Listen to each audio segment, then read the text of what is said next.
আমাৰ সহায় অনুষ্ঠানটোৰ কাৰণে এটা ভাল খবৰ যে আমাৰ এই কামবোৰ দেখি ভাৰতীয় বায়ুসেনা বাহিনীৰ পঞ্চম এয়াৰফ'ৰ্চ হস্পিটেলৰ বিষয়া ৰামপ্ৰসাদ সিং আৰু তেখেতৰ সহধৰ্মিনী আৰু কণমানি পুত্ৰই যোৱা 5 জানুৱাৰী তাৰিখে মালুকহাটৰ এজন অতি দৰিদ্ৰ লোকৰ পৰিয়ালত এষাৰি মাত মাতিবৰ বাবে আগুৱাই আহিল। আমি তাত উপস্থিত হোৱাৰ পাছত ভিতৰলৈ সোমাই গৈ দেখিলো তেখেত বিচনাতে পৰি আছে। তাৰোপৰি তেওঁ আগৰ পৰাই শাৰীৰিকভাৱে সক্ষম। ঘৰৰ একমাত্ৰ উপাৰ্জন আছিল তেওঁ। আৰু জানিবলৈ পোৱা মতে আজি কেইবা মাহৰ আগৰ পৰাই তেখেত এটি দুৰাৰোগ্য ৰোগত শৰীৰ অসুস্থ হৈ বিচনাতে পৰি আছে। এয়া হৈছে তেওঁৰ ঘৰৰ পৰিৱেশ। তেখেতৰ এই অৱস্থাৰ পাছৰ পৰা তেওঁলোকৰ পৰিয়াল ভোকে পিয়াহে অতি কষ্টেৰে দিন জীয়াই আছিল।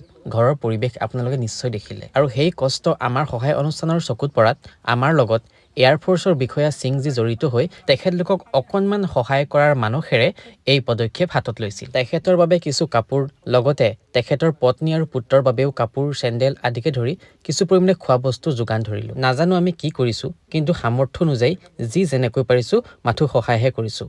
আজি আমাৰ এই কাম দেখি সিংজীয়ে যেনেকৈ সহায় কৰিছে তেনেকৈ আপোনালোকেও যদি সহায় কৰিব বিচাৰে তেন্তে আমাৰ লগত যোগাযোগ কৰিব পাৰে, নাইবা নিজাববীয়াকৈ হ'লেও সহায় কৰিব পাৰে।